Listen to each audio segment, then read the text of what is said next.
Hello, everybody. Welcome to Bird Notice. Billy here. Leading off, the Orioles claim relief pitcher Scott Blewett off of waivers from Minnesota. Colin Selby is optioned back to Norfolk, and former Braves catcher Chadwick Trump signs a minor league contract. But Ryan, what episode number is this? This is episode 74, which has been worn by current closer Felix Bautista since his debut in 2022. Bautista originally signed as an amateur free agent with the Marlins at the age of 17, but he was released in 2015 and signed with the Orioles the following year. He had only played in the Dominican Summer League with the Marlins and Orioles until he made his American minor league debut with the Orioles in 2019 and worked his way through each level of their system, reaching the majors in 2022. Bautista recorded 3 saves in 2022 before closer Jorge Lopez was traded to Minnesota at the deadline, after which Bautista racked up 12 more as their primary closer. His 2023 season was dominant as he finished 11th in Cy Young voting with 33 saves, 110 strikeouts, and a 1.48 ERA in 61 innings, before exiting an August 25th game against Colorado, which we know led to Tommy John surgery. The O's missed him last year, but he was welcomed back this season and has 2 saves with an even 3.00 ERA in 6 innings as he works his way back. What a real monkey paw to get your all-star closer back, and then you can't create any save opportunities for him. Right. Maybe it's not such a bad thing as he works his way back. Not that I don't want them to win, but if they were like up by 5 or 6 and he didn't need saves, that would be cool too. Yeah, that'd be the ideal scenario. Did you see Jorge Lopez started to dust up in Pittsburgh this week when he threw at Andrew McCutchen's head? I did. That's the wrong guy to throw at, and I didn't see any context of the game. Like, is there any way that you think that was intentional or not? I didn't really see anything either. Knowing him, I would guess that there was some intent there. I don't know if maybe it got closer than he originally planned for or what, but yeah, I wouldn't put it past him. Kornheiser loosely covers the Nationals on his podcast because he watches them every night. I wish he would dive into it more because it's kind of cool seeing him like go back to his roots, but he doesn't think his audience wants that. But he wants Lopez DFA'd, but I don't want Lopez DFA'd because I'm afraid Mike Elias would claim him. At this point, he probably would. Yeah, to start. Yeah. Yeah, Elias met with the media this week to stop some of the bleeding from all the bad press the Orioles have been getting. I had commented somewhere this week, I thought Elias was kind of losing clout by the inning, and that was before some of the more recent developments of this week. Did you see anything in that press conference that caught your eye? This was even before the Grayson news came out, so we'll get to that in a second. The one thing that stands out to me is when he was talking about their pitching depth and having had to tap into it already. But I think the fact that you've tapped into it shouldn't matter. It's the fact that it's terrible. Like, that is the point of depth is having solid players that can fill in, not garbage. So, like, that's not an excuse. This depth you built is bad, and that's why they are the way they are right now. Yeah, I can read this right now. Molly Knight has a Substack where she provides a free newsletter every Friday, and she commented on the state of the Orioles pitching. She had a great line I liked here. She says, the Orioles watched Corbin Burns leave and replace him with chewing gum and chicken wire. I think Morton's the chewing gum, and who's the chicken wire right now? It doesn't matter. Povich. Eflin, Grayson, they're made of chicken wire. Like, we forget, Eflin got hurt last year, too. He only missed 2 starts or something. But, I mean, that could be the same injury or related to it somehow. For all we know. Yeah, so Grayson had a side session that broke bad. That led to some more shoulder tests, and he's now seeking a second opinion on the first test. So that means more bad news will be coming in the next coming days. I mean, I'm jumping right to out for season. How about you?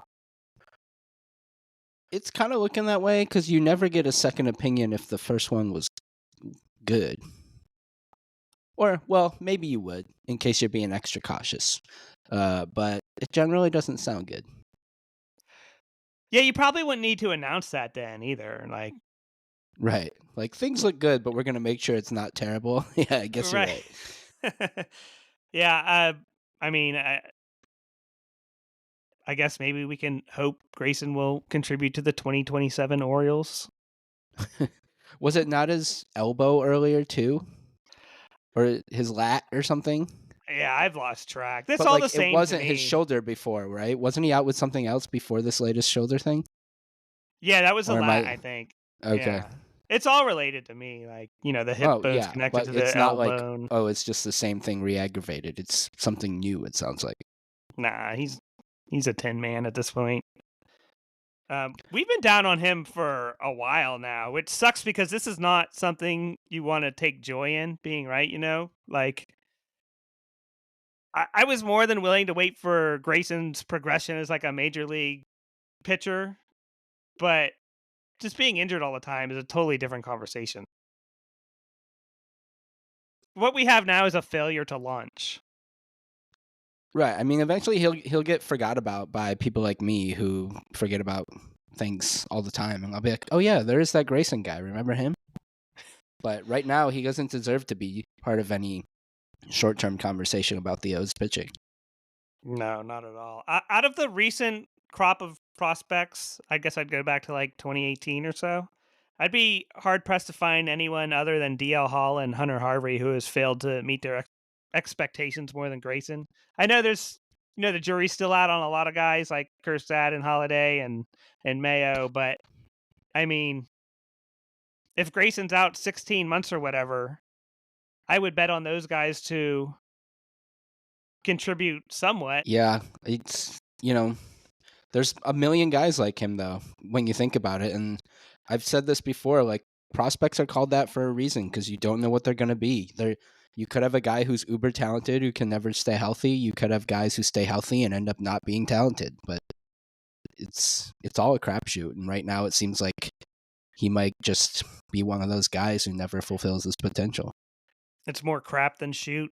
That's a good way to put it, I guess.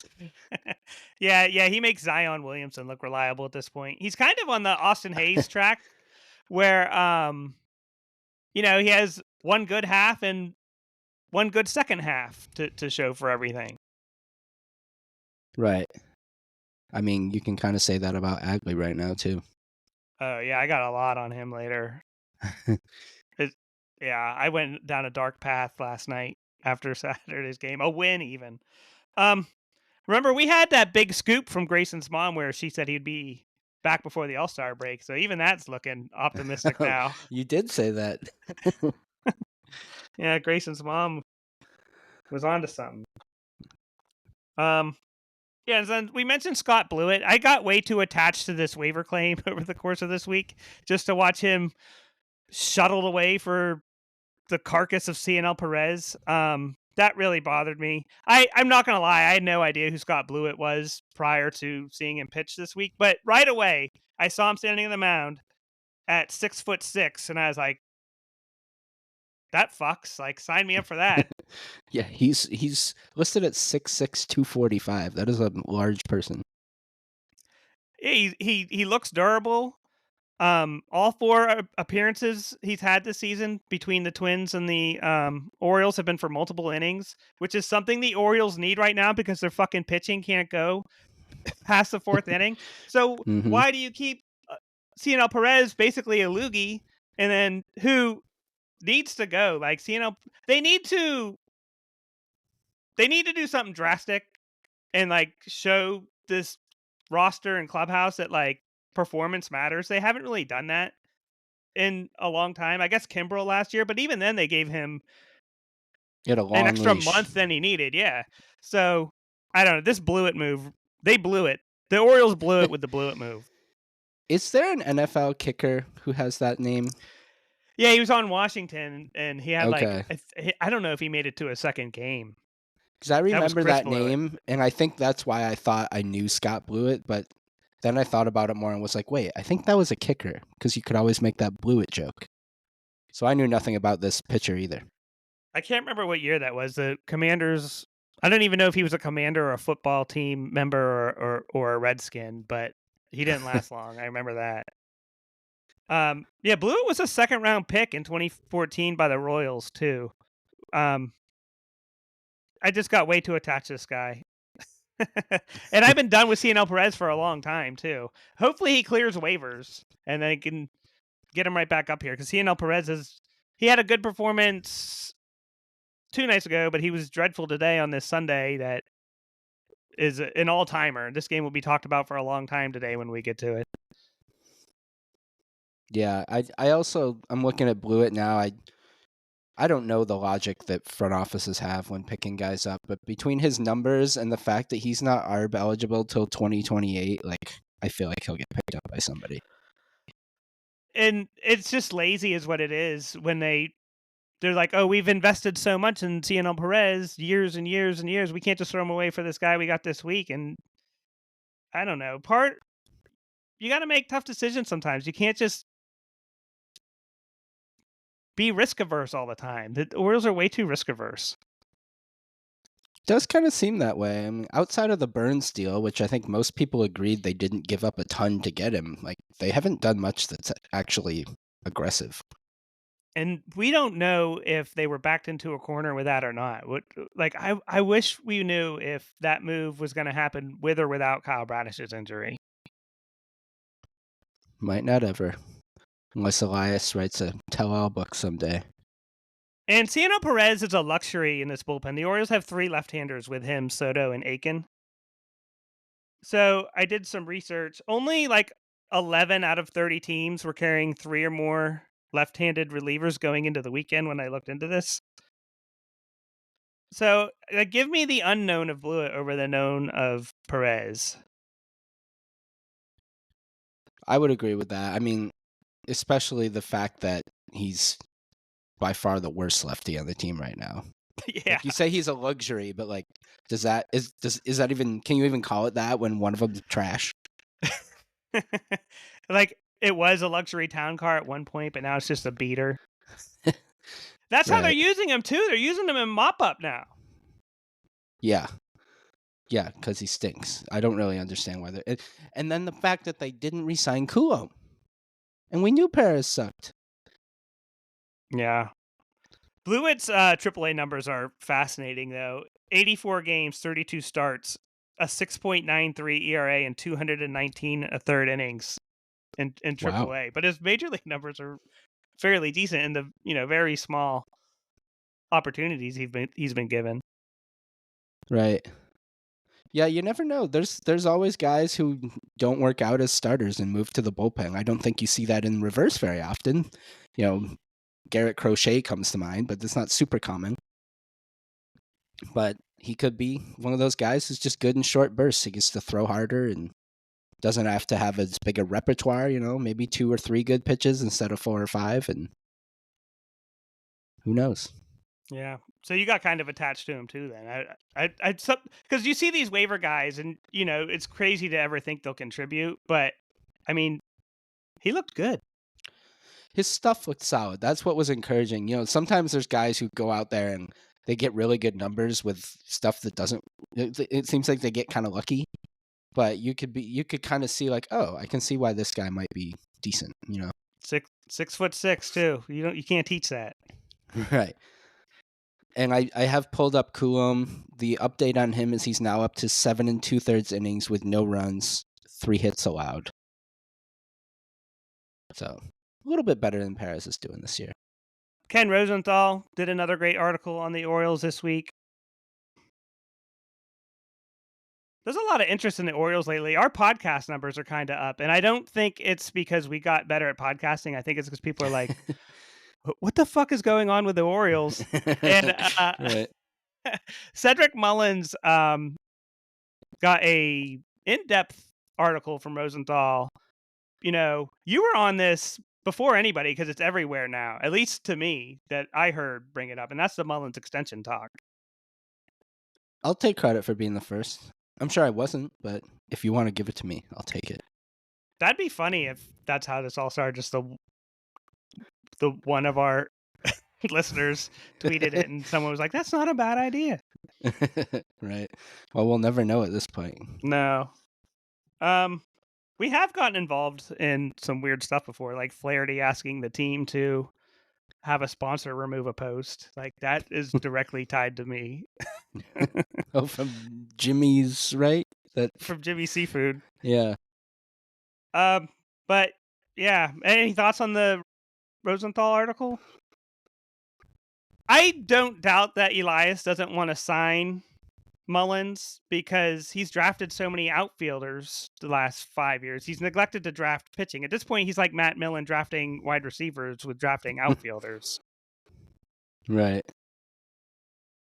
Yeah, I don't know if I have any thoughts. I do like that the Orioles are getting some national attention, but at the same time, it's on The Athletic at least because they don't have a beat writer anymore. So it's also kind of annoying. Like, hey, we could have been talking about this months ago on The Athletic if you had somebody to dedicate to him. Yeah, Dan Connolly has left baseball writing altogether now too. It's kind of sucks. Really? Yeah, he said what he's doing. I don't remember, something about like the healthcare industry or something. Huh. Interesting. Yeah, you want to do these recaps? We've got a fun week of baseball to talk about.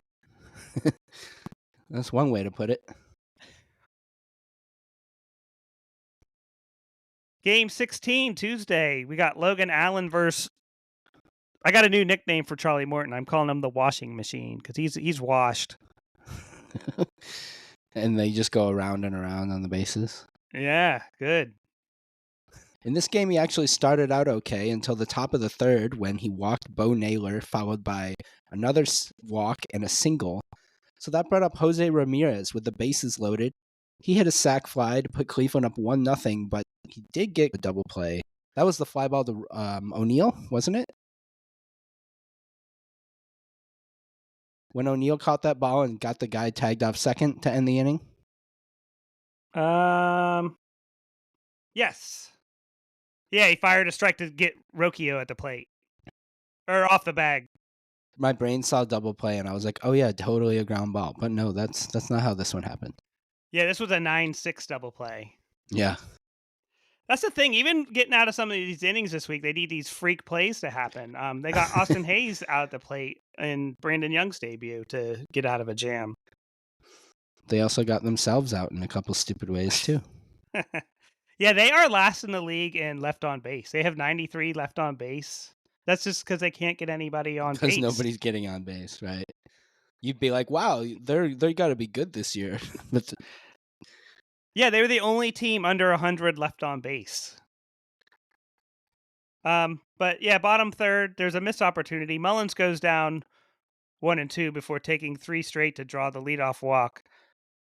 The next 2 go down before Westberg, who was batting leadoff tonight. He works a 9-pitch walk to bring up Adley with runners on the corners and 2 outs. He hits a foul ball home run before hitting a wimpy pop-up to let Allen off the hook for all the walks.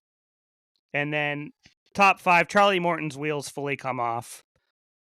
Martinez hits a leadoff triple. He scores on a sacrifice fly. Then Morton walks the 9th hitter on 4 pitches. Stephen Kwan homers. And, it's all Guardians from here. yeah, Morton's outing through 4 innings actually wasn't bad. And then, as you said, the wheels fully came off. And Cleveland would continue scoring after our favorite reliever came in the 6th, CNL Perez. Morton allowed the first batter to single and then was replaced. But Perez then allowed a single.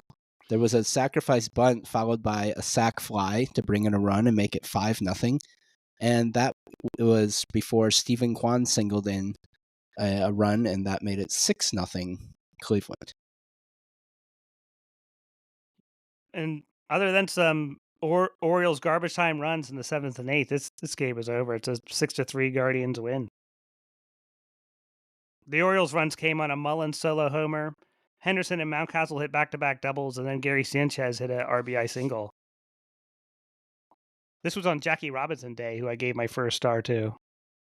Oh, there you go. MLB did not, though. No, Didn't they? yeah. They like scrubbed some of their stuff they wrote about him. Yeah, but that's So because ridiculous. they cured racism. Donald Trump cured racism. Yeah, there was a slight pall over this year's celebration because of Supreme Leader, and I don't care what anybody says. He's doing a great job, and if you don't believe me, you can ask him.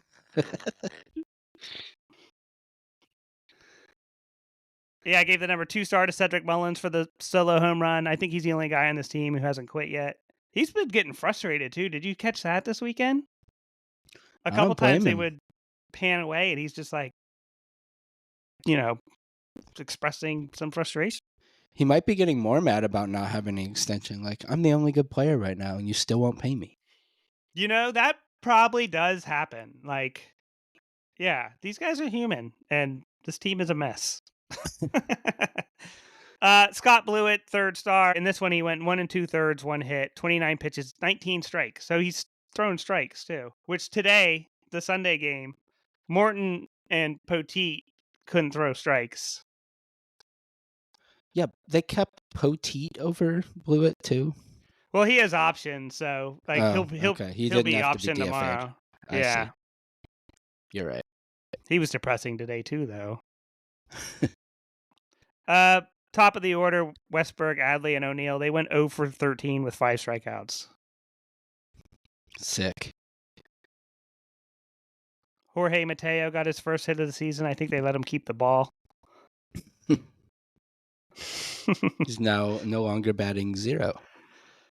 The Orioles were held hitless through the first 4 innings for the second time in 3 games. The top of the order for Cleveland. Remember, Baltimore went 0 for 13, 5 Ks. The top of the order for Cleveland went 5 for 13, 4 RBI, 1 run, and 1 walk with no strikeouts. That'll do it. And then this brought us to Wednesday, Gavin Williams versus Dean Kramer. Mullins batted cleanup this game. Well, maybe they should keep it that way because he started off the bottom of the second with a walk, followed by a Mountcastle single, an Arias walk to load the bases with 1 out. And that brought up Jackson Holliday, who I believe was in like an 0 for 15 slump coming into this at bat. And he took the second pitch deep to left center for a grand slam and a 4-0 O's lead. That gave Dean Kramer 4 runs to work with. He immediately allowed a home run to is it George Arias?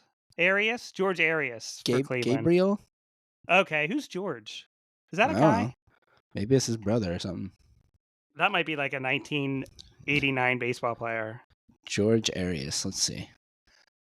Brazilian boxer, Google says. Oh. Looks like a heavyweight. He was a big dude. But yeah, he homered. Top 6, Dean still pitching. He's removed for Brian Baker with 1 out and 1 runner on. Baker gives up a single to the first batter he faced, Kyle Manzardo. Angel Martinez drives a deep line drive to right field warning track where Kjerstad came up with a huge inning-ending web gem. This made me feel good about preaching his defense a couple episodes ago. Because this would have been a 2 RBI triple. It was a nice play on paper, but then like when I went back and watched the replay, he looked really awkward and terrible getting there. So I was thinking like for a normal right fielder, like if that was O'Neill, he probably would have just like glided into it and made it look pretty routine. That's fair, 100%. Yes. But he did catch it, and that counts for something. It looked like he surprised himself when he caught it. Right. Hey, Mom, look at my catch. And then the O's got an insurance run with Laureano's first career home run in the 7th.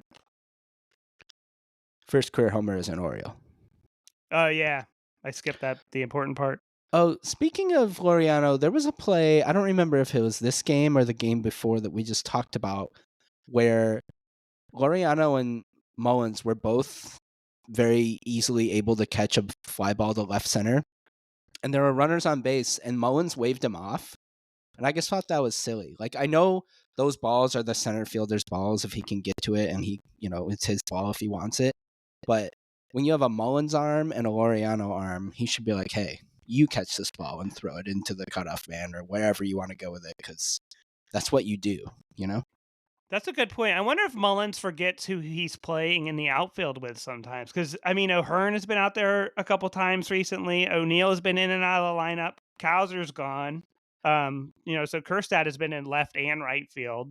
And Laureano still knew the team. He could have had a moment, just been like thinking, I need to take this because whoever's to my right is not good. Yeah. Whoever's out here probably shouldn't be. Right. But that Laureano home run was huge because Gregory Soto allowed a double and a triple in the 7th without recording an out, and Cano had to come in. So Cano got a double play to get out of it, but the Guardians had tying runners on base, I think. Yeah, and then the Orioles stretched their lead in the bottom of the 8th, and this was off of Tristan McKenzie, who at one time was a pretty solid young pitcher, and then I think he had shoulder problems and is in the bullpen now, and it did not go well for him because O'Hearn hit a one-out home run, followed by a Mullins double, a Mountcastle walk. A couple wild pitches moved the runners over. Kerstad hit a 2-run single to score Mullins and Mountcastle. Then Arias hit a sac fly, and it was 9-1 Orioles by the time McKenzie was done. Yeah, this was kind of sad watching Tristan McKenzie. He was a 2015 first-round pick. He was on the verge of some big things. In 2022, he had 190 strikeouts and 191 innings over 30 starts with a 2.96 ERA. He's still only 27 years old. And when I saw him enter the game and I knew he was having some problems, I didn't really know what they were or how bad he's been lately. And I was like, oh, the Orioles should get him and fix him. And then he was just throwing the ball to the backstop and stuff and getting hit pretty hard. Yeah, I generally feel like if you're not a good pitcher with Cleveland, you're probably not going to work anywhere else because they're good at that. Yeah, that's a good point. Yeah, the Orioles have enough problems. They don't need to try and fix Tristan McKenzie currently. No. Though he might still be better than Perez. You know, like I said, his ERA is similar right now. I'd take the unknown over the known at this point. Right. Let me do that comparison thing. Oh, with StatHead? I love that thing. I'm going to do that for this year and see how McKenzie and Perez stack up. I did that later for my Adley dissertation with a player. Hold on. I screwed it up. I did career. I just want to see 2025, how they are so far.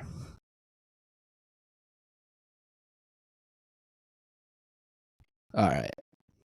Yeah, right now, McKenzie's worth negative 0.2 WAR and Perez is negative 0.4. So McKenzie has been better despite an 11.12 ERA. His 37 ERA plus is better than Perez because he's at a 35. So he is 65% worse than the average pitcher right now. I'm speechless. That was fun, though. They stacked fun. up pretty similarly. I thought that'd be about right. That just lets you know if you're still defending Cionel Perez at this time, you can stop. Right. This guy with like his shoulder fell off and he's rebuilding himself is just as good right now. So did we get to the final? The Orioles tacked on a run with a Ramon Urias sacrifice fly, and they were able to avoid using Felix because they blew up McKenzie so much. Right. So it was good to get a win. That was, they got a good Dean Kramer outing, which might be like the only one this year, maybe one of 2 so far. So that's helpful. Yeah, this was a promising win at the time. 3 stars. I gave the first star to Jackson Holiday's dog Coconut. This was the Bark at the Park night, and Jackson's dog was in the house wearing a Holiday jersey. Hit a grand slam for the dog. He's named after a street in Sarasota where the spring training complex is held. Oh, interesting. Then I gave the number 2 star to Holiday for the grand slam. Sarah Langs posted at 21 years old. At 21 years, 133 days old, Holiday is the second youngest player in Orioles/Browns history at the time of his second grand slam. This surpassed Cal Ripken Jr. at 22 years and 323 days. Yeah, wasn't Holiday's first ever homer a grand slam also? Yeah, that was a day game, I remember. Yeah. I think against the Blue Jays. I think so. Don't remember who it was off. And then the third star I gave to the chicken wings that were served in the booth a day after Jim Palmer revealed that he has never eaten a chicken wing. Did he actually eat one this time? I heard the controversy. No. He said he's never had one. Yeah, he said he never had one, and he wouldn't eat one. He'll eat one if the Orioles hit a grand slam when he's in the booth. The next grand slam they hit, if he's in the booth, he'll eat a chicken wing. I feel like he just doesn't want to get messy. Like he's just the type of guy that doesn't want to get messy. I mean, that's what napkins are for. I do really appreciate when a restaurant will give you those little wet naps with your wings. That means you're top tier. I love that. I didn't want to criticize his food habits too much because I have some weird food habits too. Like I don't eat condiments. Like I'll eat a dry salad. Like I don't like no ketchup or Oh, mustard or anything like that that's for weird. me. That's weird too. Yeah, I like don't think I have any weird food habits. I'll eat anything. That's probably my weirdest food habit. yeah, no, I'm very picky. I've gotten better over the years. Like for a long time until I was like 15, I would just eat like plain hamburgers. Like I did no lettuce, no onions, no nothing. Jared from Subway talked me into eating Subway with his campaign when that first broke, and so that's when I started eating Hopefully, he like didn't talk lettuce to and you too stuff. So. much. No. Did you ever see that doc on Max? I think I I guess we're going did. down dark corner now. It was fascinating though. I did. I saw that guy in person once. There was some like charity event. And there were a bunch of sponsors with booths, and Subway had one. And the people I was with had him sign a shirt, and I was like, no, I don't want that. This was before the pedophilia stuff, obviously, but I was like, I don't want some. He's only famous because he was really heavy and lost weight. Like, I don't want his autograph. Yeah, I remember the judge being like, "How did you screw up this life you built for yourself? Like you basically won the lottery, and Right. look what you did with it." Uh-huh. But it's enough Jared talk, I guess. Maybe the More than Orioles can sign enough. up for their pitching staff. Hey, who knows what his ERA would be? So this brought us to Thursday. This was Tanner Bybee versus Tomoyuki Suganu. Yeah, I've fallen in love with Suganu. Suganu's like one of the lone bright spots on this team. He has been pretty solid the last couple starts after a kind of rough beginning. Yeah, Gunnar was batting second this game. I feel like Hyde just doesn't know what to do with the lineups anymore. And Adley should not be batting second or third anymore either. We should be talking about seventh even, maybe. Right. Yeah, I wouldn't disagree with that, but regardless, with the O's up 1-0 after a Gunnar home run, Cleveland took the lead in the top of the third after consecutive home runs by Daniel Schneemann, and then Austin Hedges, who was known for being terrible at hitting. So that was kind of frustrating. Yeah, Hedges was on the ninth pitch after fouling 4 off in a row. So he finally broke through. And then in the bottom of the third, Urias led off with a walk. He'd go to third on a Gunnar double, but Urias is picked off at third. That's another thing. The base running is now bad as well. Like the Orioles are not doing anything well. That's what I was thinking of earlier when I said they got themselves out in a couple dumb ways. That was, I believe, second and third with 1 out. And Urias, of all people, is wandering off third base with one of the best defensive catchers of the last decade behind the plate. Yeah, that was a great throw. What are you doing there, though? Like, just awful. Adley drew a walk, and then O'Hearn turned on a fastball for the 3-run homer. So this would have been a grand slam without that pickoff. That could have been Jim's chance to eat a chicken wing right there. Yep. But Urias ruined it. What if Palmer died tomorrow and never ate a chicken wing, but Urias could have been the reason that he got to enjoy that delicacy before he went? Oh, man. Did you see they cut his I don't think we talked about this last week. Masson cut Jim Palmer's appearances this season down to 50. I saw that. Was I not agreed with him? Did he he's getting old. I can see him being hey, I don't want to do this as much, but unless they told him we're doing this unilaterally. Yeah, that I don't know. That's I guess the question of why this why this happened. I love him in the booth. I've been watching him my whole life. He's been doing baseball games. Even before he used to do the national games back when baseball was on NBC and shit. Mm-hmm. I think he started as an active player. I think he did a couple playoffs after the O's were eliminated while he was still playing. That was actually mentioned in that Earl Weaver book I just listened to, because then Earl Weaver went into doing games as well when he retired before he came back in 85 or whatever. And Earl wasn't as good at it, and I think that bothered him that Palmer was a natural at it and Weaver wasn't, because they didn't get along during much of their relationship. Like they Okay. had a love-hate relationship for the Huh. most part. According Are to you the book. finished with that now? I blew through it. It was great. You liked it? Yeah, I definitely any Orioles fan should listen to it for sure. You won't regret it. I'll definitely pick it up at some point. Yeah, I was glad Spotify. I'm now listening to audiobooks. I'm listening to Joe Posnanski's The Baseball 100. I read that like last summer. How did you read that? It's 30 hours long, but it's a great lot. because yeah, I guess did you read like a player at a time basically?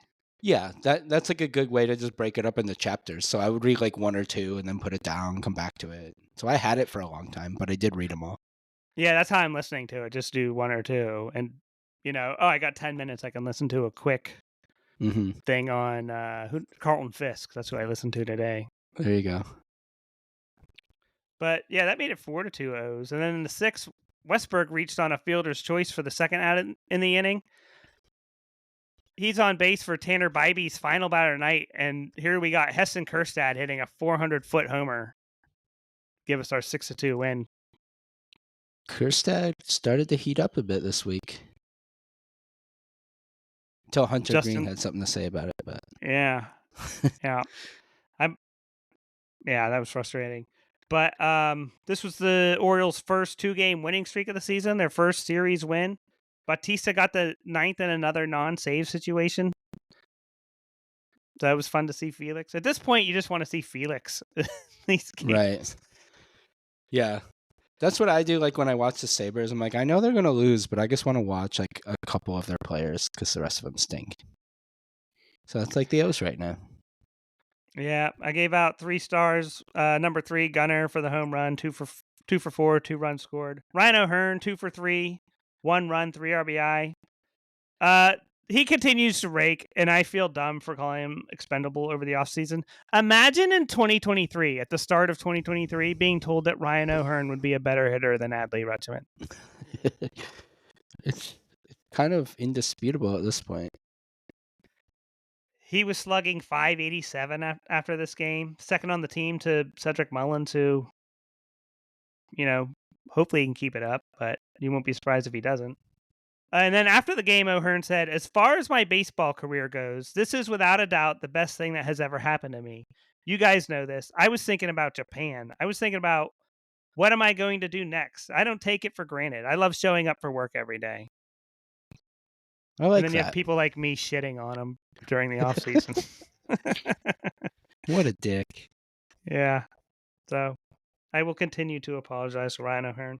And then number 1, Sugano for the coming out party. He proved he belongs with this performance. It was the longest outing for an Oriole starter this season. He retired 15 of his last 17. I think I would trust him in a playoff game is what I took away from this. I know,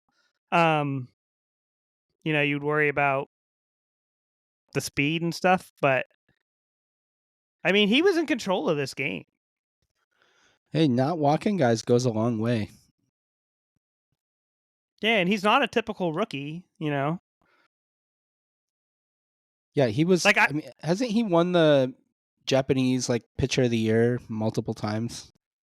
Yeah, it's like, say going into that first playoff series with the Rangers, and remember I didn't trust Grayson as much as the team did then. I would trust this Sugano where I think he's going over that version of Grayson they started in that playoff game against the Rangers.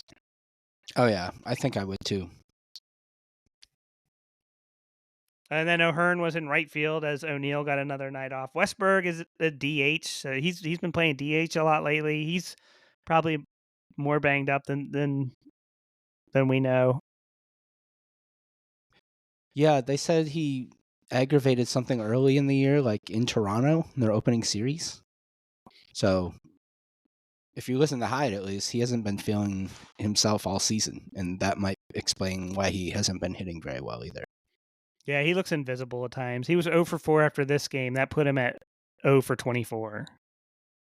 Woof. And then the Orioles left only 8. They left 8 on base in the first game of the series, and they only left 4 on base in the next 2 games. It's a good trend. See if it continues. And this took us to Friday. Andrew Abbott versus Cade Povich. Cade Povich. I feel like every starter now is like, all right, which version of you are we going to get? Because I would say it's a crapshoot, but it's not. It's more like 85-15 bad versus good, if you ask me.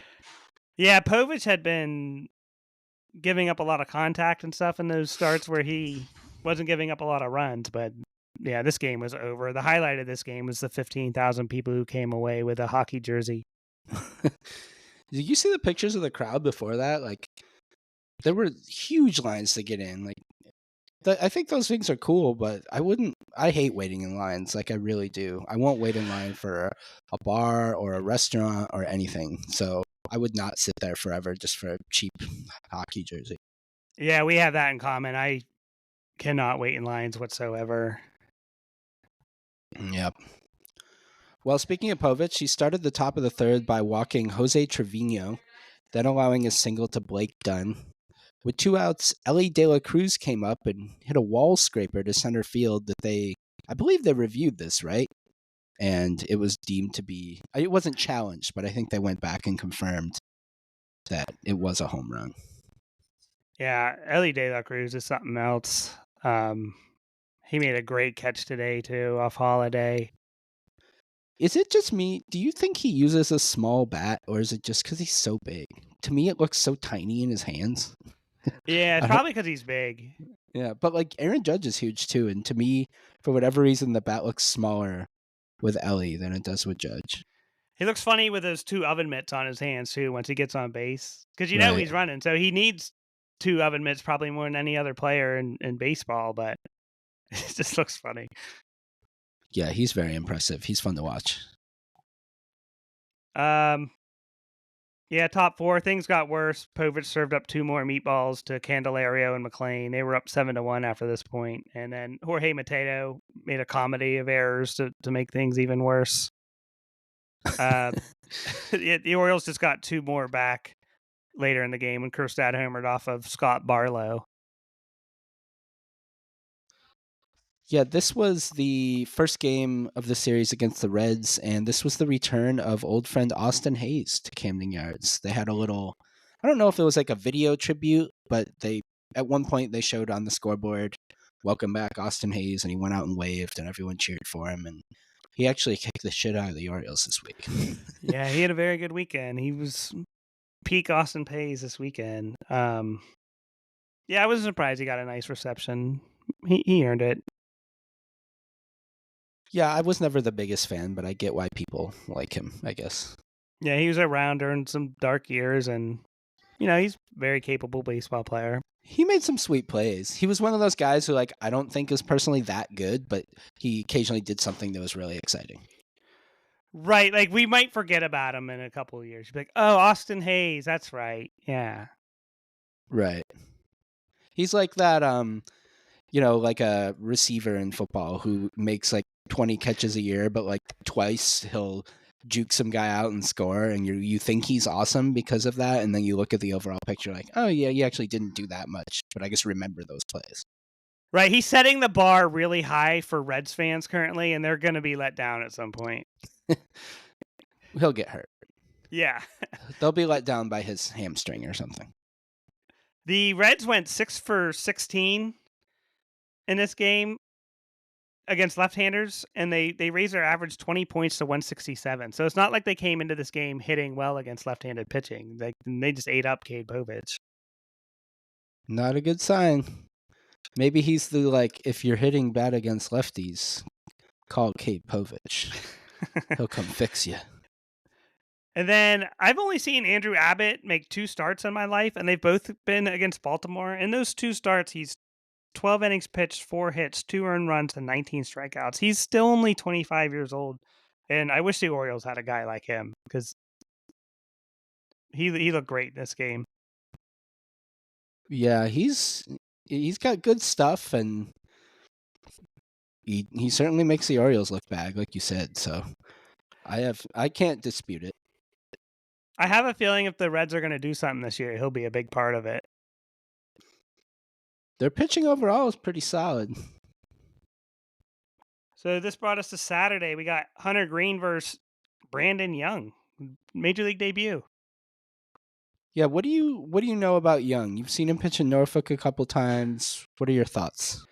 Yeah, I really like him. I knew he was going to get optioned today, but I was still a little disappointed when I saw him. This Orioles team needs a reset, and he's a perfect guy to be a part of a mini reset. Just get Brandon Young in a rotation. At this point, you got nothing to lose. Give him some starts. He's been very good in Norfolk. He's a big guy too. Like blew it. 6'6", same thing. He was an undrafted free agent because of the 2020 COVID draft being only 5 rounds. So he's already exceeded expectations. Like, give him some run here. None of the other guys on the Orioles are earning their spot right now in the rotation. That is The true. unknown is better than the known at this point. Right.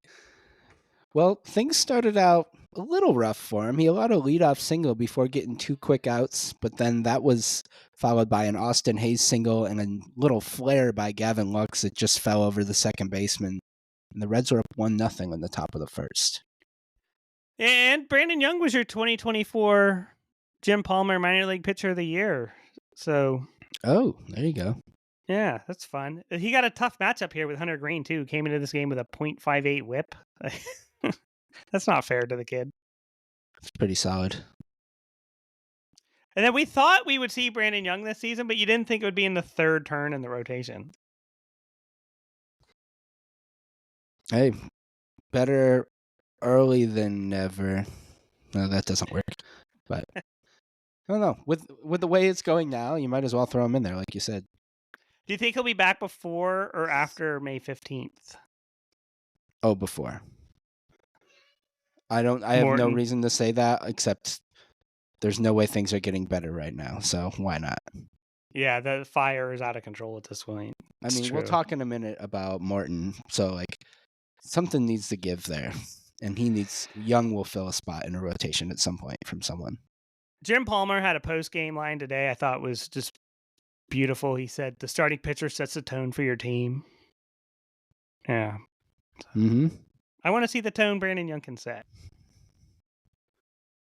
Well, Mullins and Henderson helped him set it because they led off the bottom of the first with consecutive solo home runs off Hunter Green. So it was 2-1 Orioles, despite the kind of lopsided pitching matchup. Yeah, and Kjerstad got hit by a pitch right in the elbow. This was the first time the Orioles have started the game with back-to-back home runs since June 7th, 2022, when Mullins and Mancini did it against the Cubs. And those 2 home runs won Peter Jardu of Cantonsville, Maryland, $1,000. I think you could tell how hard Green throws by the fact that he hit Kjerstad on the elbow pad, and Kjerstad still had to come out of the game. Like, he wears padding for that exact purpose, and he still had to leave the game. Yeah, thankfully, x-rays were negative. It's a contusion. I guess he was available in an emergency role today. They're off tomorrow, Monday, so hopefully he won't miss any more time. That elbow guard saved a season. I gave it the I gave it the 2nd star of the game. Oh, good. So you have covered it. But the lead doesn't last long. Jake Freely leads off the second with a 107 mile per hour, 429 foot bomb to tie the game back up. That was followed by a walk and a double, followed by another double by TJ Friedel that scored Jose Trevino. So the Reds got back on top 3-2 in the top of the second. Yeah, 9 of the first 12 batters Brandon Young faced reached base. One of those was on a fielder's choice, but this game could have got out of hand. Yeah, that's kind of par for the course this year, so can't criticize him. In the second, Urias and Gunnar each doubled to tie things up again at 3. Young had a quick top of the third that brought up the O's with Tyler O'Neill starting the bottom half with a walk, and then Ramon Laureano hit his second home run as an Oriole, deep to left field for a 2-run shot, and that gave the O's a 5-3 lead. The Reds had a missed opportunity in the fifth when Brandon Young walked TJ Friedel, and that was it for him. Brian Baker came in. He got 2 outs, but then he walks 2 of his own to load the bases for Espinal? How do you say his name? Espinal, I think. Espinal. Yeah, I heard it on the broadcast today, and I tried to remember how to say it because I knew he did some things this weekend that we might need to talk about. But yeah, the Reds as a team are batting .364 in the season with the bases loaded, but he lined out to strand all 3. Yeah, that was just kind of lucky for the O's because he hit it hard. That is the one good thing about Westberg not being able to play in the field is Urias has been doing pretty good at third base, and they've needed him to because the pitching is getting hit so hard. Right.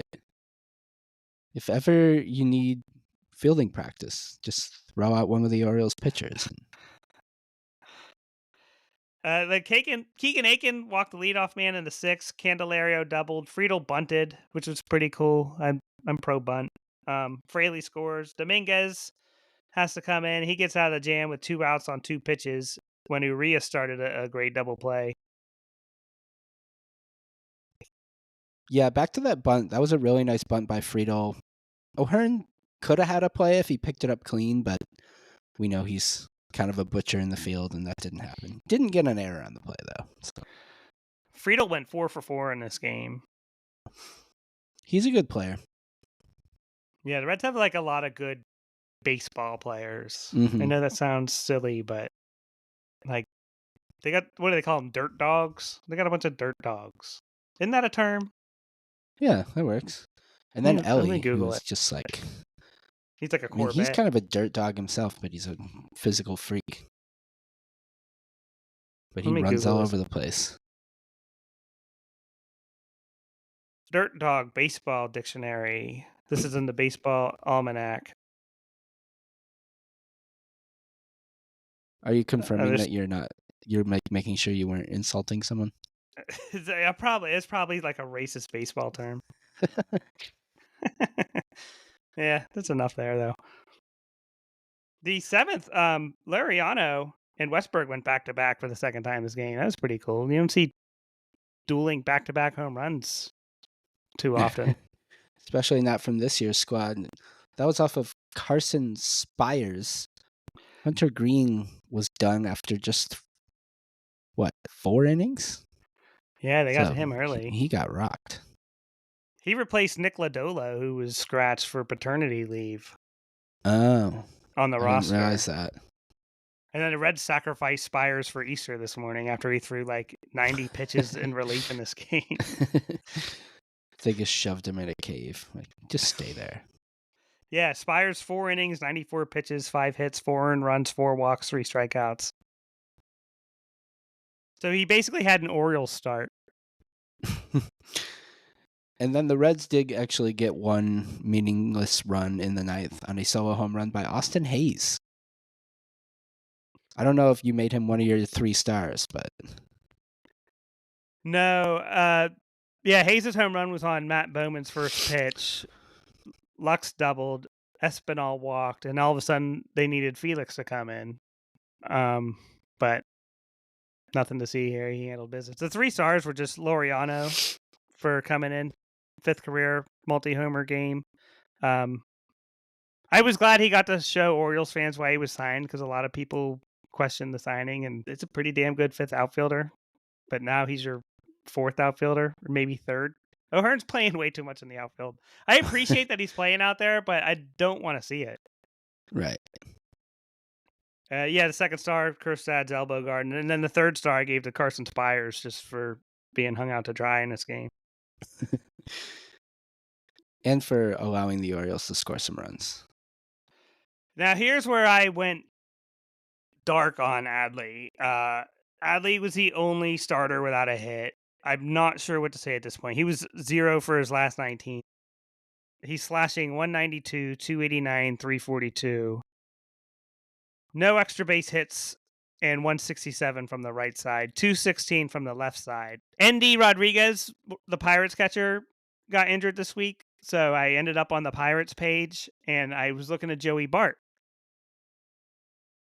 Joey Bart was the 3rd overall pick in 2018. Adley went 1st overall in 2019. Bart is 28. Adley is 27. Bart was so bad in San Francisco that they gave him to the Pirates for some pierogies in April of 2024. So, and Bart did pretty good with the Pirates. So while I'm looking at Bart's page and then I'm looking at Adley, I'm like, there's some overlap here.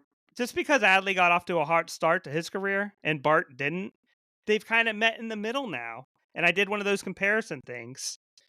I got to pull it up. I set the parameters for just 2024 and 2025. And remember, Bart is known as like a big time bust. Right. So, yeah, Bart's a part-time player. So, like, you can choose your own adventure here. You can either double up his numbers or you can say with a bigger sample size, he might fall off a little bit. But in 2024 and 2025, Adley's batting 245. Joey Bart is batting 267. Adley has a 316 on base percentage. Joey Bart has a 344 on base percentage. Adley's slugging 388. Joey Bart is slugging 453. Adley's OPS is 703. Joey Bart's OPS is 798. Adley has a 105 OPS plus. Joey Bart has a 122 OPS plus. And if you just basically double the number of games, Joey Bart passes Adley in all the traditional categories as well. Yeah, like you said, after 2023, Adley had a promising start to his career. The last year has been pretty concerning. We're almost to the point where his hot first half last year is like going to be negated by this cold first half that he's embarked on so far. I saw some rumors too of a potential Adley extension. I'm like, I'm not sure he's the guy you want to extend, right? Like, we're dying for extensions, and in typical Orioles fashion, they'll give it to the wrong guy, especially with Vasai maybe it'll be behind him. more affordable. Yeah, and maybe it'll set things right. I wouldn't complain if he got one, but I think he's more questionable than some of the others. But like, to compare Adley to another number 1 overall pick in the same time frame, Spencer Torkelson. Torkelson is 8th overall in OPS currently. He's having a hot start to this year.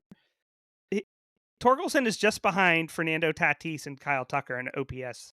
Adley is 136. Adley is 5 spots ahead of Ryan Mountcastle, a guy the team is reportedly looking to trade. Yeah, I don't really have anything to add. I rest my case that Adley might be bad. Yeah, well, and another thing that's kind of concerning is it seems like those, he was good offensively the first couple of years, but also defensively he was really good. And since then, he's not shown that same defensive value either. Yeah, I don't know. His defensive WAR for Baseball Reference in the first 2 years was 1.7, and last year was 0.8. So he declined. Well, I guess if you split that in half, it's like 0.85 each year, but so far he's at 0 for this season. Man. I did spot former Oriole J.R. House as the Reds' third base coach, and I pointed that out last season, but this means he survived a managerial change because they fired David Bell and brought in Terry Francona, so you like to see that. Yeah, we talked about him. He was the football phenom, right? Yeah, former Pirates draft pick, played for the Altoona Curve. And then played at West Virginia. Took a scholarship from Rich Rod, and then things didn't go well there either. And then the Orioles signed him in 2007, and he played for the Tides for a while. Made a brief appearance for the Orioles, but still kicking in professional baseball as a third base coach. Good for him. And then the Orioles are 9-5 when Urias starts, and 0-6 when he sits. After this game, Urias he plays well when he's in the lineup. Not Blue very guy. good when he's filling in off the bench. And then one last start before we get to this Sunday game. The Reds walked 9 times on Saturday night. It was the fewest runs by any Major League Baseball team to reach base at least 22 times since August 2021. So even when the Orioles are winning, their winning games are not supposed to be winning. Yeah. You got to take them where you can get them at this point in the year. Like when things are going so poorly, you can't worry about that stuff. So on to Sunday. This could go either way. We can either spend way too much time on it or not any time on it at all. We had Brent Suter, who was a hockey player, versus Charlie Morton, who was 100 years old. Let's just say, let's not spend too much time on this game. I have a clip here I want to play. It's from Saturday night's post-game press conference where Hyde is asked about the bullpen being hung out to dry. So I'm going to play this real quick. How difficult? It's never easy when you walk in 9. Our bullpen has had pretty heavy load so far. We're getting 4 inning starts. It's going to take its toll. So come on, Charlie Morton, need you. Come on, Charlie Morton, we need you. Famous last words. I appreciate Hyde doing that. Like, there's nothing wrong with that. And Charlie Morton did not live up to his end of the bargain on this Sunday. How did he do? Let's tell the listeners. Should we just jump to the final line here? 2 1/3, 7 hits, 7 earned runs, 4 walks, only 6 of 18 first pitch strikes, 36 strikes on 68 pitches, which Poteet basically accomplished as well. The numbers are like 1 or 2 off. So the Orioles were throwing like 50% strike rate in this game between Morton, Poteet at least. And after this game, Morton's ERA stood at 10.89 with a 5-0 record. Sorry, 0-5 record. 5-0 would be impressive without the ERA. Yeah, I mean, it's crazy. Just like there's batting practice pitchers who get more accidental outs than Charlie Morton has been able to get in some of these starts. This game, I opened my phone to check the score because I was not able to watch today, and I said, what? Because it said 24-2, and I was like, that can't be right. So I refreshed it, and it said 24-2, and I thought, well, damn, how'd that happen? And then I checked out the stats, and the best pitching outing as far as runs per inning by this Orioles team today was Cionel Perez, who allowed 3 earned in 2 innings on 5 hits, 2 walks, and 3 strikeouts. He was the best pitcher they put out there. 2 positional players pitching this game. I can say, I don't know how many people can say this. I'm sure there's some people who lie about it, but I can say I have sat through every single out of the 30-3 loss and this 24-2 start. That's impressive. That's the most runs they've allowed since 30-3, right? Was that 08? 07? 07, I believe. Okay. And the only reason why I sat through that whole game is because I just had decided to score it beforehand. I'm sure I would have changed it. And then this game I was trapped at Easter somewhere, and I was just like, this is my best option. Just continue watching this game. Right. And I was rewarded when Gary Sanchez came in the game. I had pointed out when Gary Sanchez signed with the team that he was involved in a brawl. That John Boy did a video for, and I was like, this team needs some jerks. Gary Sanchez is a fucking jerk. I love it. He threw an 85-mile-per-hour brushback pitch at not 1 but 2 Cincinnati Reds in this. He was shaking off Adley. Gary Sanchez was living his best life today. And I'm sure as a catcher, he was just like, man, fuck these guys in the box all the time. Like, backing up on them and stuff. And he just got to take out like 15 years of professional baseball aggression out on a couple Cincinnati Reds hitters today. Yeah, I mean, he allowed 2 hits and 1 walk in 1 inning. It's certainly, there's been many worse outings by real pitchers. Mateo hit. What's the Dunn for the Reds? Is it Blake Dunn? I don't know. If it's not Adam, then I don't know. And I know it's not Adam, obviously. Yes, Blake Dunn is his name. Okay. Yeah, Mateo hit Blake Dunn with a pitch, and Blake Dunn pretended like it didn't hit him because he wanted to. The bases were loaded. To hit. Yeah. And then the next batter was Marte, and I took a picture of it. He is smiling ear to ear, and he was ruthless. He swung, hit a grand slam off Jorge Mateo. The Reds just put their foot on the neck of the Orioles today. Like the story of this game is like, where do we go from here for the Orioles? Yeah, the only thing I regret about this game is that it didn't happen last night on the David Rubenstein bobblehead giveaway, because that to me would have been the perfect example of how stupid that is. That would have went down as like disco demolition night. Right, just raining down on the field. That would have been sweet as long as nobody got hit. Right, like there might have been some fires on the concourse. Like it might have looked like the Warriors movie. Like that would have been brutal. I feel so we'll get to Rubenstein in a second. 3 stars. Brent Suter, I had to look him up. 35 years old, 31st round draft pick from Harvard. He wrote a children's book in 2022 called The Binky Bandit. He's a former Brewer, right? I remember him there. Yes, he's a former Brewer. He jumped for joy when Ellie De La Cruz made his great catch too. That was fun to see. And then there was a throwing error made, and he was very animated during his start today. I'd like to see that. That was fun. Former Oriole Austin Wynns, 6 for 7 RBI. Austin Wynns raised his batting average from 267 to 455 in this game. 6 hits for that guy. Austin Wynns, former Oriole. Did he have 6 hits as an Oriole? I want to figure that out now. Yeah, Austin Hayes for the series was 6 for 15. He did have more than 6 hits as an Oriole. Yeah, he had 6 hits. Yeah. Austin Hayes was 8 for 15. Okay, he scored 5 runs. The Austins.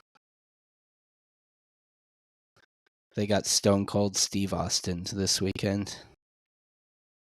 What's that? Stone Cold Stunner? Was that his move? Yeah, WrestleMania. That's what the Reds just dropped on the Orioles today. I'm going to watch WrestleMania while I edit this when we're done. Somebody should have brought Rubenstein out, or Elias. That's what you do. Drag him out of his box and give him a Stone Cold Stunner in the outfield. Yeah, so that's where we can take this with Rubenstein. So after games like today, amidst starts to seasons like this, I think it's safe to say Brandon Hyde is officially on watch. And Hyde is not to blame for this disaster of a dilapidated pitching staff. But we've talked enough about Brandon Hyde's status since the Royals playoff series and, how things might play out for him this season. We're past that. We have to start officially talking about Elias's status and like what kind of owner will David Rubenstein be? For the past year, I've had to take part and see conversations where people tell me that Rubenstein won't meddle. And my argument is we don't know what he'll do. We don't know what kind of owner he'll be. He hasn't done anything. He hasn't had to do anything. I'm sure his plan when he bought the team was to just put this front office on cruise control and let Elias cook. And that was the plan. But things aren't going according to plan anymore. And I don't know. Where do we go from here for Mike Elias and like the way we talk about him? That is a good question, but if ever a wake-up call was had, it had to be this game. I mean, with the press conference he gave this week and the injuries piling up, to have this happen, honestly, I don't think is a terrible thing right now at this point in the season. If they lost 4-2, you could just chalk it up to like, we didn't get all the breaks today and we lost. But 24-2, maybe some people will take notice and something will happen. But I think you could start with that bullpen because I would say the rotation, but they have nobody else to fill in. So get rid of some of the shitty bullpen guys at least. Yeah, hopefully Blue can clear. They need to make some moves. The team is so stale. Like just if Blewett clears, get him back up here. Bye, Ciena Perez. Dylan Carlson should be up for Jorge Mateo because Ryan O'Hearn is playing in the outfield. And then Morton, I'm sorry, you got to go. Great career. Enjoy your money. Thanks. We tried. I liked the signing when it happened. Nobody saw this coming. Wow. I feel bad for him, but they just can't do this to the team any longer. Or the fans watching. Like, what are we watching? Well, that That'll happen. Obviously there's season tickets, but there's going to be a lot less walk-ups if the team keeps playing this way.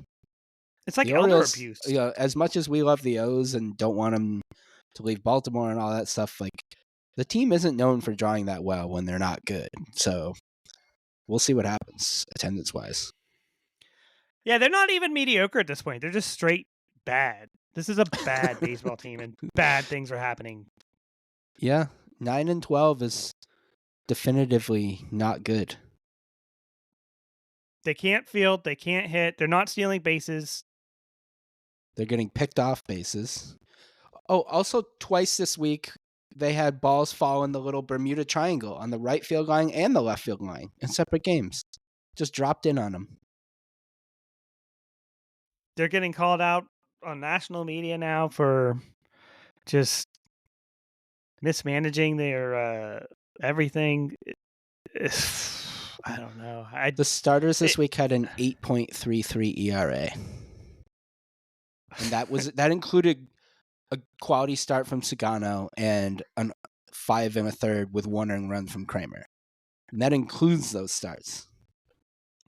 And a major league debut. Like, we might have had a major league debut this week and the end of a guy who has pitched for 20 years in the span of 2 days. Right. Yeah, I feel bad for Morton. His post-game stuff sounds like he wants to start. If they DFA him, there's no way he's going to Norfolk. He would elect free agency. No one's going to claim him. No one's going to take that contract. Yeah. I would appreciate if he went to Norfolk, and I would go to those games excited to see Charlie Morton pitch for the Norfolk Tides, but there's nothing to gain for him to do that. Because what if he got stuck there, too? Like, you really going to pitch the entire summer in Norfolk? Right. I mean, he didn't come back on a 1-year deal to like scrap his way up from the minor leagues. He clearly doesn't care that much, or else he would have held out for multiple years or something. And I'm sure he picked the Orioles because they, were expected to contend. Like, I doubt he would have signed with the Pirates or somebody. Right. I don't know. The Pirates might be better than the Orioles, though. Joke's on him. So when I'm looking at the stats and stuff, I go right to the White Sox and Pirates, and the Orioles are in that ballpark of results. Not in talent, but in terms of the results of these games, they're bad. And like I said, the games they're winning, they shouldn't be winning. Right. No, things are very much not good, but I guess if I have to take a silver lining from this, it's that it's happening now. Like, it would be worse if they were decent through, the All-Star break and then started playing like this, because then it would be extra frustrating. And I do think Elias has earned the right to fix it. Like, I don't think he's like a broken executive or anything at this point. Like, I don't think the game's passed him by any means. But yeah, Dave from Wendy's is going to start asking questions. Remember that pitcher list article that came out said Elias had free reign and the ownership group didn't know what they were doing. And I believed that aspect at that time, and that article came up. But I mean, Rubenstein might start bringing in his own advisors or whatever at this point, and Elias might not have as much power as he did going forward if these losses keep piling up. I think one thing that some teams have that the Orioles could include in their front office is like a baseball president. They don't really have anybody above Elias, and I think that's generally a good model because you get that liaison between the owner and the GM and somebody who's presumably been in baseball for a long time, and they might benefit from something like that. So like, you don't even have to fire somebody, but you could add somebody to that structure right now to say like, hey, Rubenstein thinks we should do this, but I'm not going to force you to do this, but I'm going to tell you how I would go about it if it was me. A POBO, they call that on the baseball Barbercast, a POBO, president of baseball operations. Yeah, you summed up perfectly what I was trying to say. Yeah, like Dombrowski comes to mind, and then I don't know who's out there currently is like some sage baseball Yoda that you could bring on. Dan Duquette. I don't know if he's I'm a Duquette guy. That's a bad idea, but I'm a Duquette guy. I know you like him. That's why I said that. Yeah, that's a bad idea. But He pissed some people off because the only reason why he got another job is because Peter Angelos was desperate. I don't know what Dan Duquette ever did to make people mad, but he built some good teams over the years in Montreal and Boston prior to Baltimore. Yeah. They need something, anything. But I just advocated for blowing up the bullpen, and I still support that, but like that can't be your season defining move. You know what I mean? Yeah. No. It's like, how did we get here? And then, like, I don't know. I kind of have this idea in my head, like, if they trade Mountcastle soon, like, that is the sign of them punting on the season. And that could come any day now. Like, we're going to see some moves here. I don't know what they are, but Elias can't continue to do nothing. Cionel Perez was the easy move, and he didn't do it. Right. Yeah, I don't know what to say at this point, except it's clearly gone way worse than anybody expected, even if you were aware of their flaws and were not, a biased Orioles fan. It was still pretty clear that they had things to work on, and those issues are largely why their record is what it is right now. Right, even the doomers can't take credit for being right because they didn't know it would be this bad. Yeah, like exactly. Even they have to throw up their hands and be like, "Holy shit!" Mm-hmm. It's We'll continue to watch though. Who they got this week? Who they got coming up? That's a good question. Somebody who will beat them like 2 out of 3 probably. Let's check it out.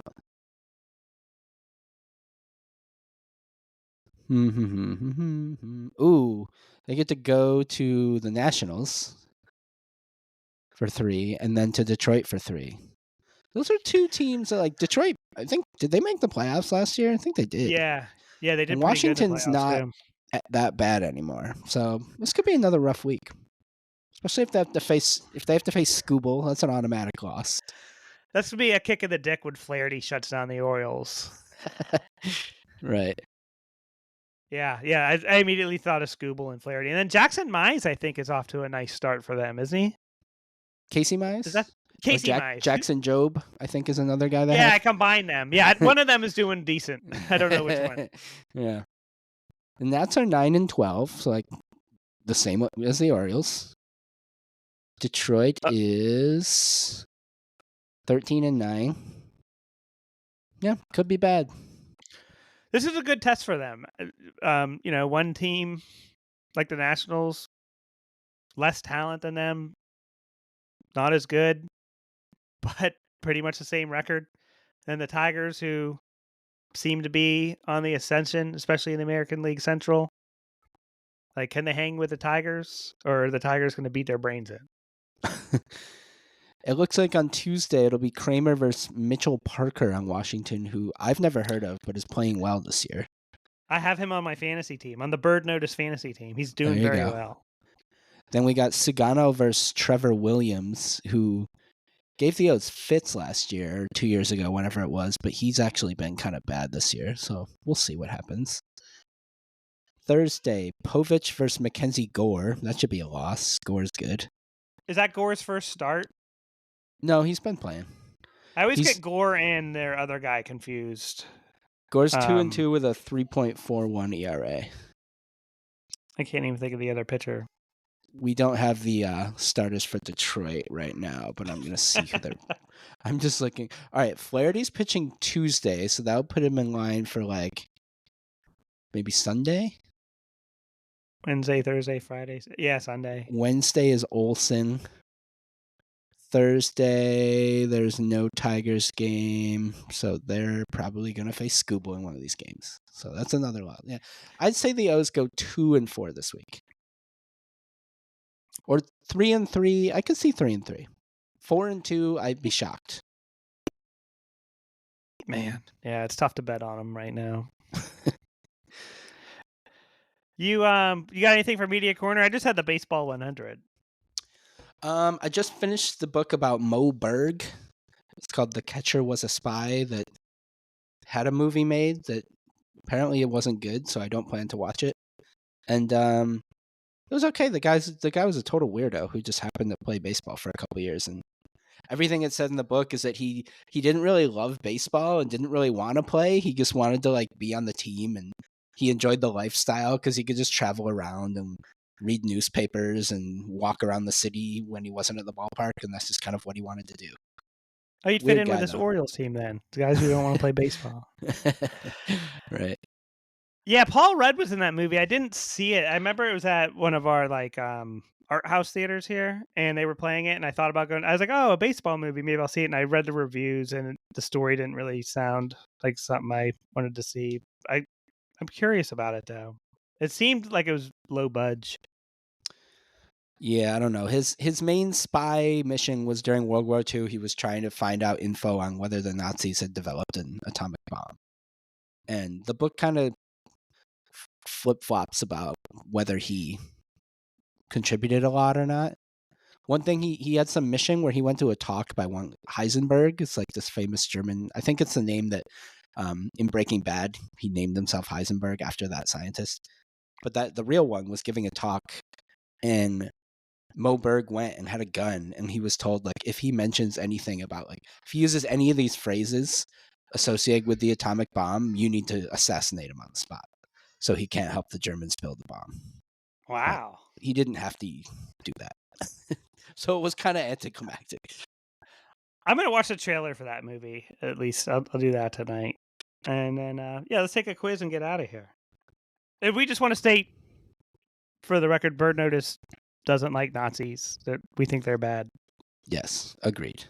Shouldn't be controversial. Yeah, that's up for debate nowadays. Oh, that's what I got for Media Corner. Last night, it was like the last thing I was doing. I got suggested the Coachella performance for Green Day, like right as it was starting, and I love Green Day. I watched the whole set. It's fantastic. I recommend it to anybody. That was so good. It almost like refreshed my soul. It's like a couple weekends, right? Coachella? Yeah, I guess so. They were talking about playing like last week during their set. They were like, "Who was here last week?" And I was like, "They did this a week ago," because it was insane looking. Yeah, I decided probably 5 to 10 years ago that I'm way too old for music festivals now. Not that I think people my age are going to Coachella, but just thinking out loud. Yeah, the Coachella crowd was definitely younger. Yeah, I do the Little Ska Festival here. That's great.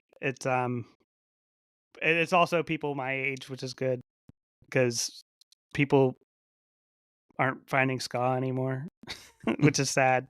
But yeah, that's the only festival I'll do now. That maybe gets like 5,000 people there, which is that not sounds a lot. like a good number. Yeah, and then yeah, live music stuff. Just standing there now, I get tired. Right. So this quiz is opening day memorable seasons. Can you choose the opening day starting pitcher for every World Series winner of the 2000s and 2010s? So we got 20 questions, 6 minutes. Oh boy, this sounds tough. Yeah, so it just gives, can you name the opening day starting pitcher? Yeah, so it's just going to give us 2 names. So, it's okay. So we get to choose between 2 guys? Yeah, a team and then 2 names, and then we just pick one. So like 2000 Yankees. Dude, that's what this is on. This first one's 2000 Yankees. Yeah, that makes sense. So it'd be what? Clemens or Pettit, I bet we have to choose from. El Duque or Pettit. Oh, I would say Pettit then. Yeah, I would too. I loved El Duque. And it was El Duque, so we're 0 for 1. Was Clemens even on the Yankees in 2000? He might not have been. I don't remember. I don't know. Yeah, he started in the Subway Series, and that was 99. Yeah, but where did he go? He went to Houston at the end? Yeah, I think that was like 03. Okay, let's see. 04 maybe. Yeah, he was a Yankee, so oh well. Next up, I wish I could pause these so we could talk about the stuff sometimes. 2001 Diamondbacks, Randy Johnson or Schilling? I'd say Johnson. Probably Johnson. Could really be either. It was Johnson. I listened to Schilling's Baseball 100 too, and that was really good. 2002 That's the one Angels. I was telling you about, where the umpire got paralyzed. It was like down the street from my house. Steve Palermo. Yeah. 2002 Angels. That was a great story in there where he was like, if you get it close, I'll call it a strike. Right. I like that. Yeah, I like that. 2002 Angels, Bartolo Colon or Jared Washburn. Colon wasn't on the 2002 Angels. Was he not? No, I don't think so. Colon was around so long, I wouldn't argue with you. It's Washburn. 2003 Marlins, Beckett or Willis. This was Beckett. There's no Probably way Willis. Beckett. Yeah. Willis joined them later in the season. 04 Red Sox, Martinez or Schilling. I would say Pedro. Probably Pedro, yeah. Yep. 05 White Sox, Burley or Freddie Garcia. Could be either. I'd say Burley. Yeah, I'd say Burley too. Garcia would have been like a free agent signing by then because he got his best years with the Mariners in that Randy Right. Johnson trade. So, yep, Burley. Because sometimes you got to think of who was on the team, more established within the team at that point, which was like Martinez and Schilling.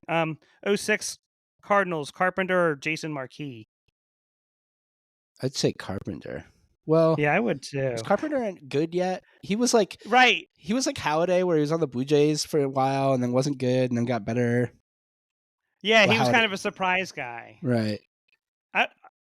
I'm gonna say Carpenter, but I wouldn't be shocked if it's Marquis. Yeah, let's go with Carpenter. Carpenter. 07 Red Sox, Dice K or Schilling. This has to be Schilling. Probably. I think 07 might be the year they got Dice K. Yeah, I don't think they would have thrown him on opening day. Yep, Schilling. 08 Phillies, Hamels or Brett Myers? Should be Hamels. Yeah, Brett Myers wasn't very good. Oh, it was Brett Myers. Myers was a reliever for part of his career too. 09 Yankees, AJ Burnett or CC Sabathia? There's no way this was Burnett.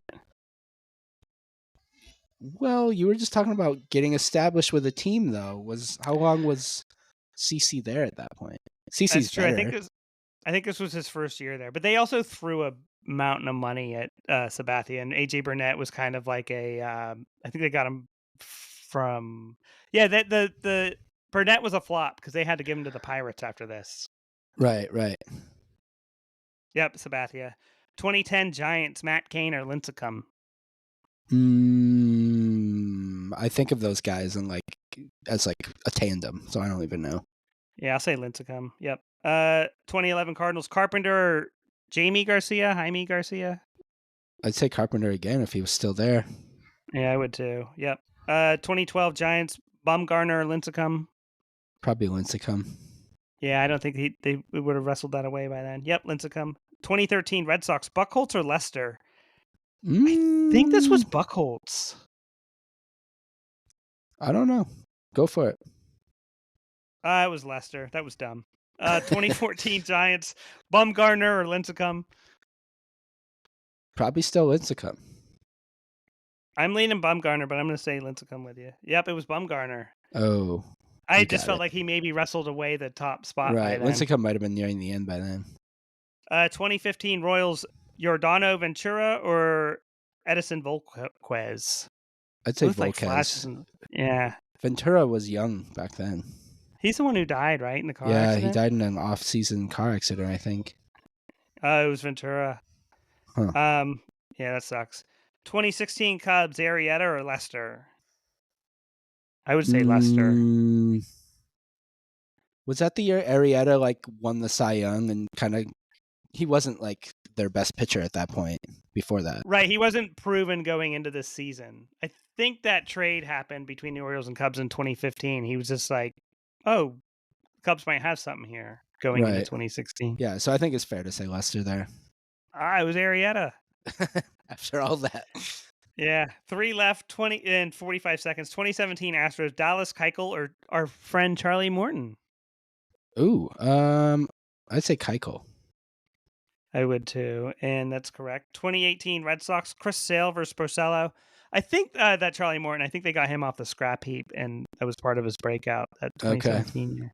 I could be wrong, but 2018 Red Sox, Sale and Porcello. This has got to be Sale. Probably Sale. Yeah, they gave him Porcello won a Cy Young though, right? He did. I don't remember what year, but he definitely did. It might have been that year, so he kind of surprised and wouldn't have been the opening day starter. Yeah. I said Sale. Sale's correct. Last one, Nationals, Scherzer or Strasburg, 2019. Ooh, probably Scherzer. Yeah, that's my guess. Yep. We did pretty good. 14 to 20, 70%. That was a good one. That was a good fun quiz. Yeah.